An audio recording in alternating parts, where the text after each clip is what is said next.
They did this survey, guys, in the United States, and they discovered that 5% of adults 18 or older experience a mental illness, right? That is the equivalent to 43.8 million people in a year. It is a lot. Now, the study was in the United States. Can you imagine in the world? And this situation makes us think how much fragile we are, even if we do not admit it. Hi guys, my name is Fabio from Journey to Success and welcome. Today we will introduce the concept of healing the mind and body as interconnected process. We will discuss the common challenges people face regarding mental health and its effects on physical health, highlighting the urgency of addressing these issues. But before to go forward, as always, please subscribe so I know this is the right direction to lead you guys, to drive you, to guide you towards your journey to success. And let's get started, all right? As always. So, to achieve your success, whatever it may be, you need to be both mentally and physically at your best. Okay? That's it. Period. However, before you can achieve this mental and physical well-being, you first need to understand your current state and how to improve it. All right? So, firstly, there is a real connection between the mind and the body, even if we deny it or don't believe it's true. Exists, of course, exists. We often only trust what we can see or touch, The reality is that, example, if you struggle with anxiety and grief, it involves the nervous and the endocrine systems, meaning it physically affects muscle tension and bodily functions. And this clearly shows the powerful interconnection between the mind and the body, guys. Okay? And a personal example I would like to highlight is that in the last 2 weeks, I gained about 3 kilos around, maybe more, which makes no sense. I mean, over the past months, I didn't do anything particularly different. Yes, I did stop doing my weights and abs workouts for a while because I was busy. And I spoiled myself with some ice cream occasionally. I did eat a little bit more than usual. But I was still good. My weight was still good. But somehow, in the last 2 weeks, I experienced a significant jump in weight, like from a day to another, which for me was insane. So I wasn't gaining weight meanwhile I was eating and enjoying my life with some ice cream. But the moment that I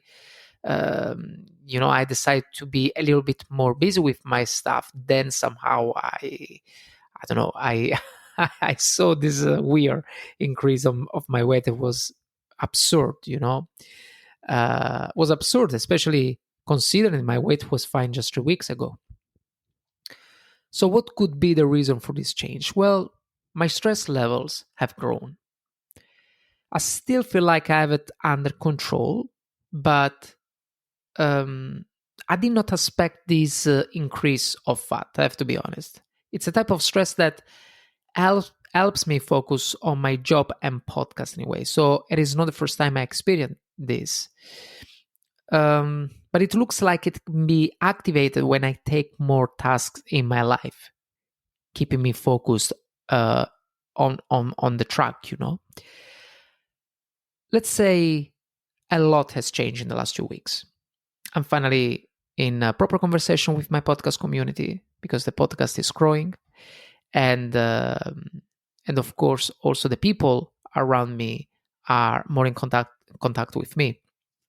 And my publication environment is also expanding. So I'm engaging with people more, writing articles, trying to improve my podcast, and all of this, learning Dutch, try to learn Dutch, do my 9-to-5 job for now. But this kind of rhythm, guys, tends to increase cortisol levels, okay? And the hormone your body releases in response to pressure. And cortisol can First, make your body store more fat, especially around your belly. And this is what is happening to me. Even if with a t-shirt, if you look at me, I don't look overweight, because my chest looks good.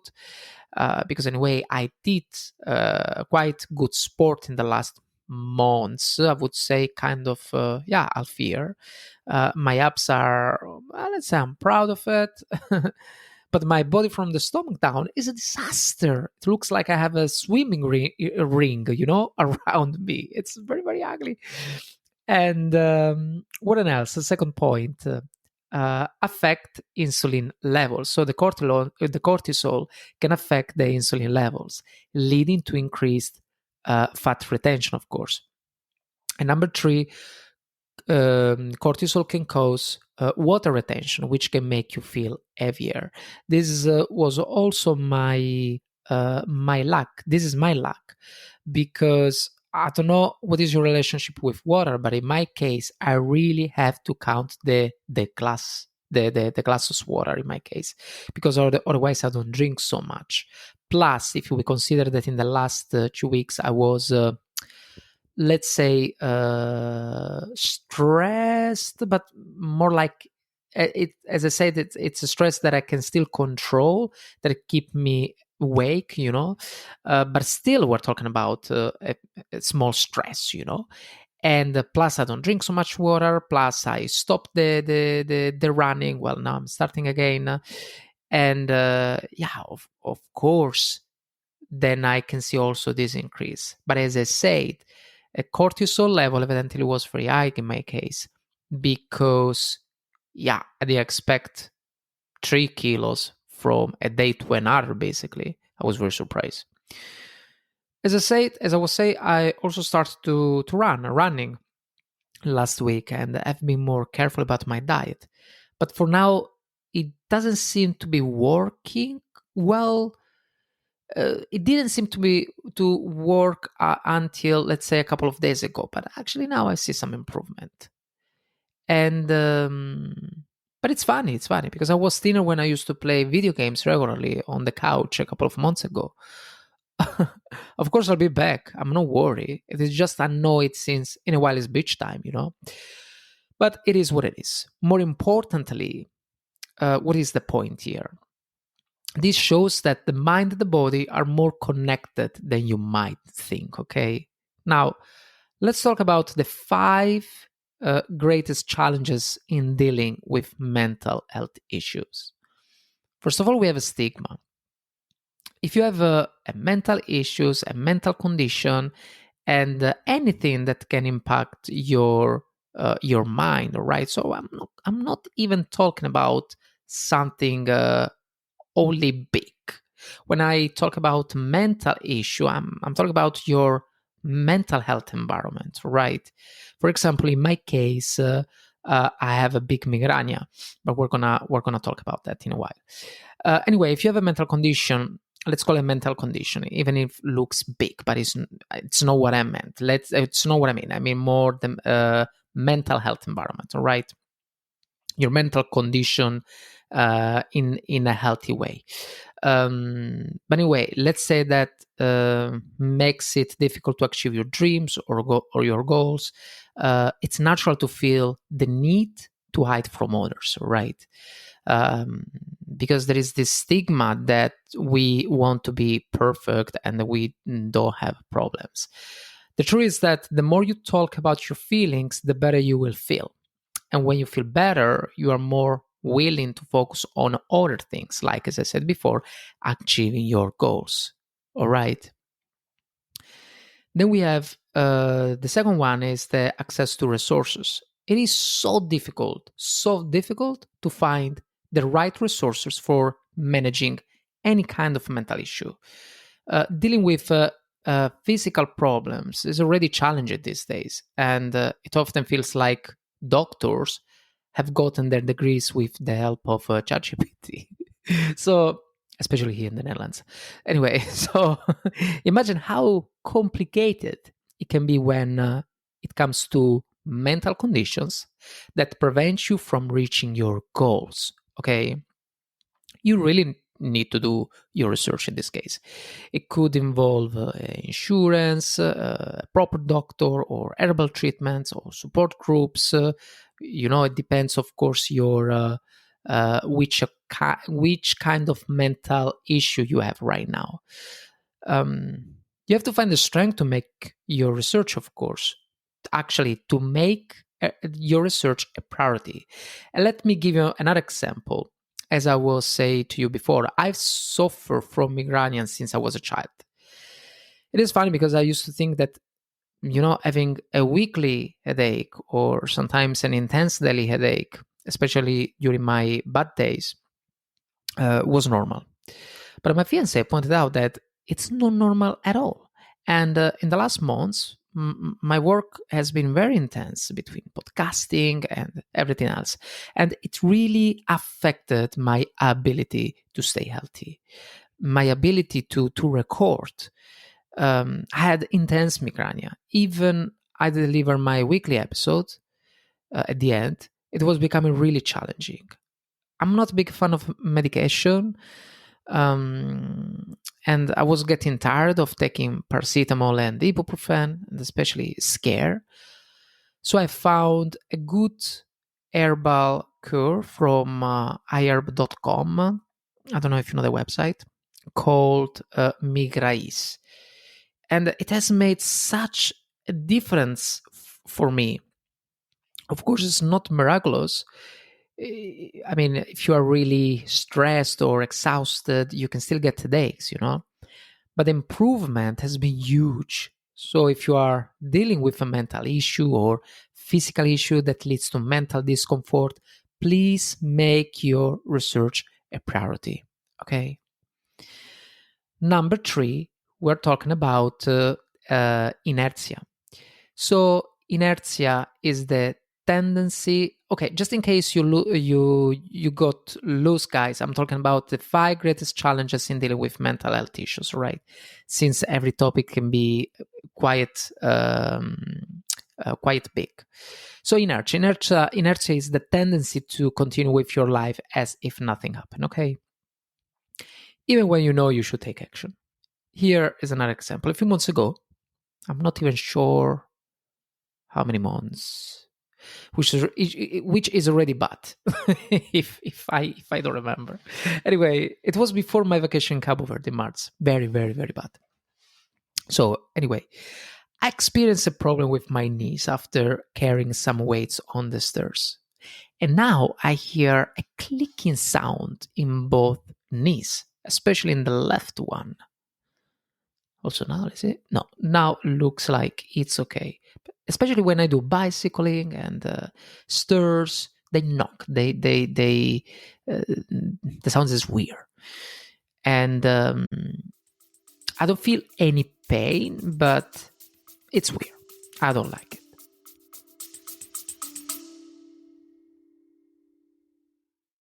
Hey guys, just a quick break. Here at Journey to Success, I want to welcome you into something special, the Journey to Success Club. It's more than just a newsletter. You'll be part of the club. And when you subscribe for free, you'll be the first to know when new episodes are out. And you will also get extra inspiration to fuel your own journey. On the website, you will find inspiring insight designed to keep you motivated and moving forward every day. And if starting a podcast has ever been your dream, there is a premium section waiting for you, filled with guidance, tools, and strategies to help you make it real. Join us now at journeytosuccessclub.substack.com or just click the link in the description. We are in this together, guys. Now, back to the show.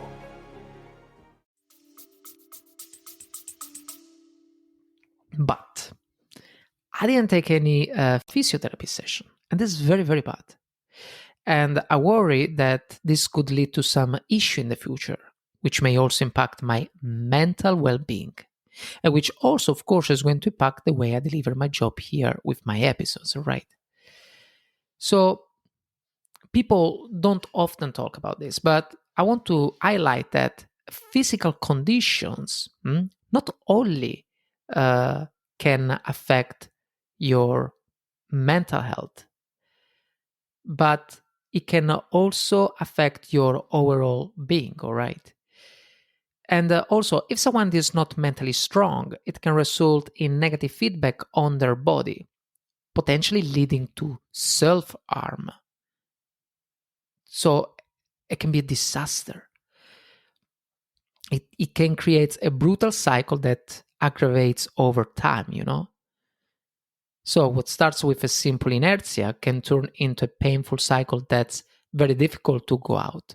So it is important to address these issues now rather than later.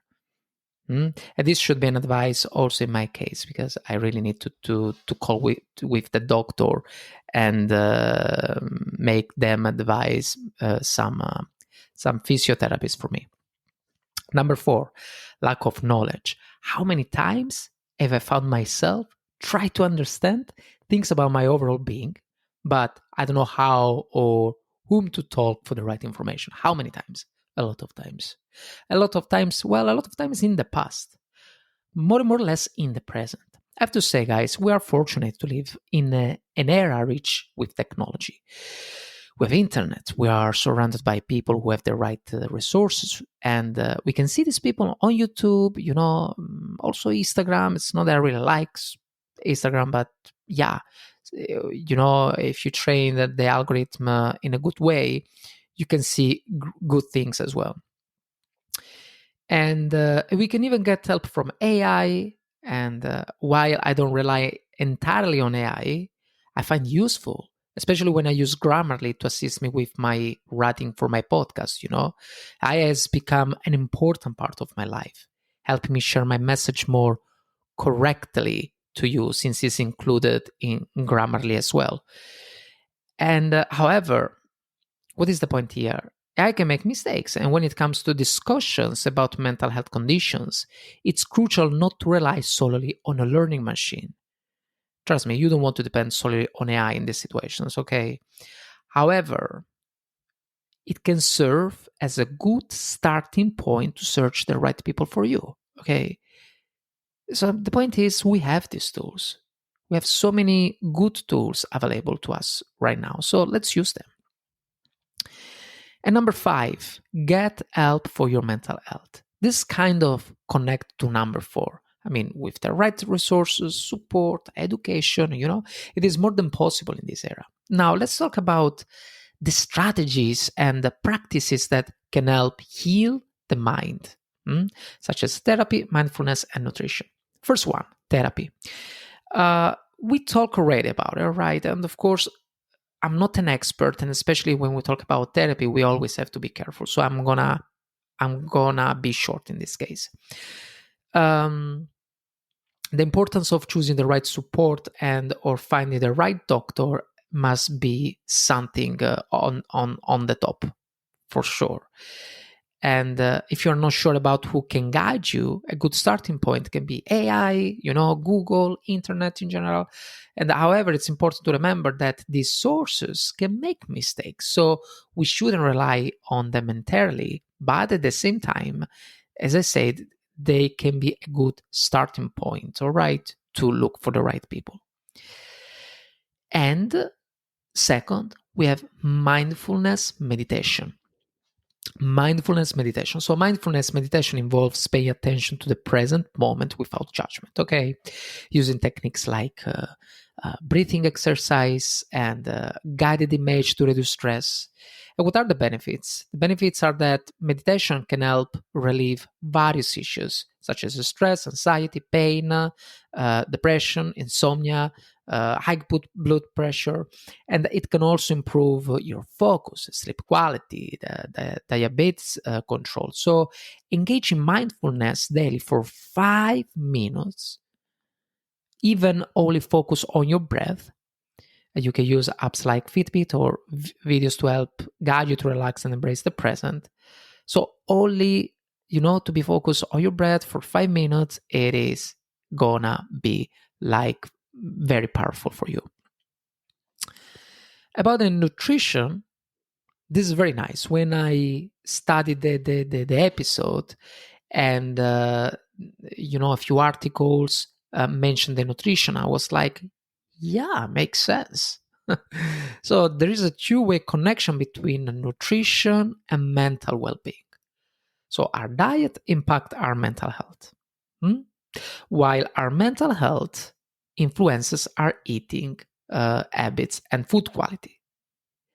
So let's make an example. If, for example, right, you eat a pizza and then finish your partner's leftovers, and then that's mostly my case. Well, now I try to not do so much, but it was often my case because first I like to eat, and second, my family taught me to not throw away anything, and evidently I took them too much seriously.